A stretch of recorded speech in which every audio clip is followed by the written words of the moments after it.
नमस्कार, मैं हूं अनुराग चड्ढा। इनसाइड विद अनुराग में आपका स्वागत है।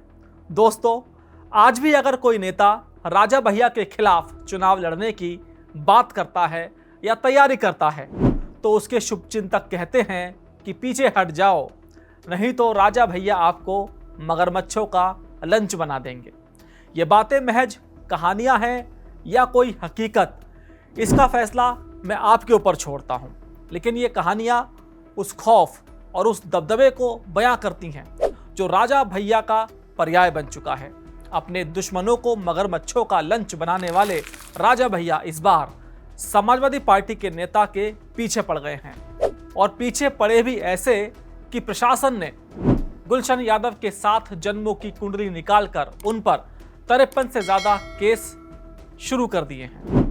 और राजा भैया के खिलाफ खड़े गुलशन यादव सत्ता तो छोड़िए, अब अपने ही शहर से भागे भागे फिर रहे हैं। समाजवादी पार्टी के कार्यवाहक जिलाध्यक्ष और कुंडा के पूर्व नगर पंचायत अध्यक्ष गुलशन यादव कोई दूध के धुले नहीं हैं। पुलिस की फाइलें उनके कारनामों से भरी पड़ी हैं।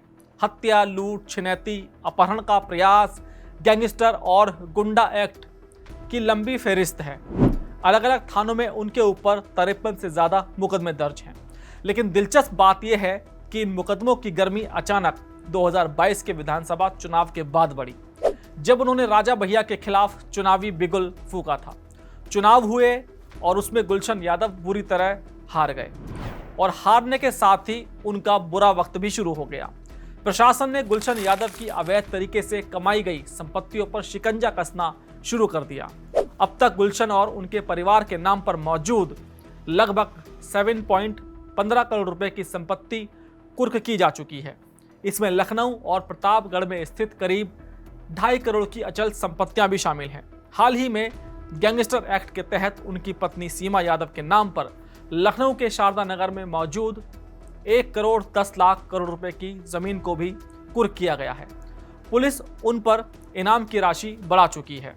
प्रतापगढ़ पुलिस ने गैंगस्टर एक्ट के तहत बड़ी कार्रवाई करते हुए गुलशन यादव पर 1 लाख रुपए का इनाम घोषित कर दिया है। यह इनाम पहले 50,000 था और उनकी गिरफ्तारी के लिए ताबड़तोड़ दबिशें दी जा रही हैं। प्रतापगढ़ के एएसपी संजय राय इस मामले पर बयान देते हुए कहते हैं कि प्रतापगढ़ पुलिस अपराधियों के खिलाफ कठोर कार्रवाई के लिए प्रतिबद्ध है। गुलशन यादव की गिरफ्तारी और उनकी अवैध संपत्तियों की कुर्की के लिए सभी जरूरी कदम उठाए जा रहे हैं। कुंडा के कोतवाल अवन कुमार दीक्षित कहते हैं कि गुलशन पर इनाम राशि बढ़ाई गई है। गिरफ्तारी का प्रयास अभी भी जारी है। अब अगर सीधे तौर पर देखा जाए तो एएसपी साहब की बात सही है। एक आरोपी के खिलाफ प्रशासन अपना काम कर रहा है, लेकिन सोशल मीडिया पर तर्क को मानने से मना करता है। राजा भैया के फैंस का मानना है कि गुलशन यादव पर कार्रवाई राजा भैया के खिलाफ चुनाव लड़ने की वजह से हो रही है, क्योंकि उसने एक इलाके में सर उठाने की जरूरत की, जिसे राजा भैया अपनी रियासत मानते हैं। कुछ यूजर्स का मानना है कि भाई ने राजा भैया से पंगा लेकर गलती कर दी। कुंडा में रहना है तो राजा राजा कहना है, अब भुगतो। स्थानीय लोग बताते हैं कि चुनाव प्रचार के दौरान गुलशन ने राजा भैया के खिलाफ तीखे बयान दिए थे, जिसे राजा के सम्मान पर हमले के तौर पर देखा गया था। इस नैरेटिव के अनुसार चुनाव खत्म होते ही गुलशन यादव का काउंटडाउन शुरू हो गया था। एक एक करके पुरानी फाइलें खुलने लगी, गवाह सामने आने लगे और पुलिस की तेजी देखने लायक थी।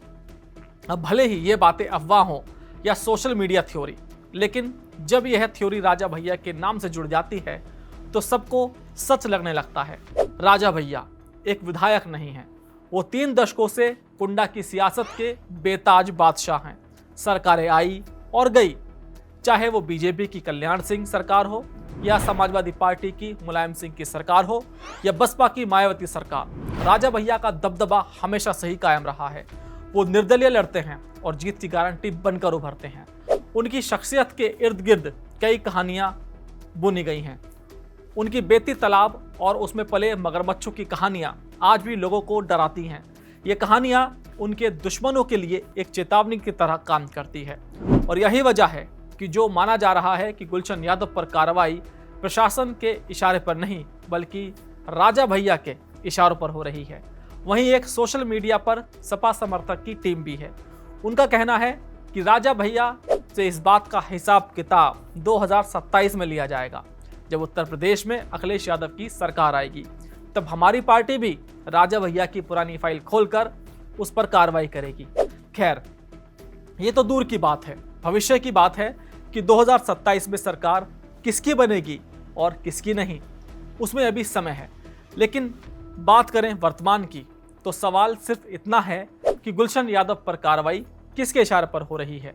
क्या यह कार्रवाई कानून का तकाजा है या राजनीतिक दुश्मनी का नतीजा? अगर गुलशन यादव का आपराधिक रिकॉर्ड देखें तो वो इस कार्रवाई को जायज ठहराता है और उसमें कुछ भी गलत नहीं है। बात रही कार्रवाई में तेजी की, तो प्रशासन अपनी कहानी कह रहा है। खैर, जो भी हो, जनता तो सिर्फ इतना कह रही है कि सभी बागी नेताओं पर इतनी तेजी से कार्रवाई होनी चाहिए, चाहे वे सरकार किसी की भी हो। बाकी आपको क्या लगता है, यह राजा भैया का दबदबा है या सिर्फ अफवाह? कमेंट बॉक्स में आप जरूर लिखकर बताइएगा।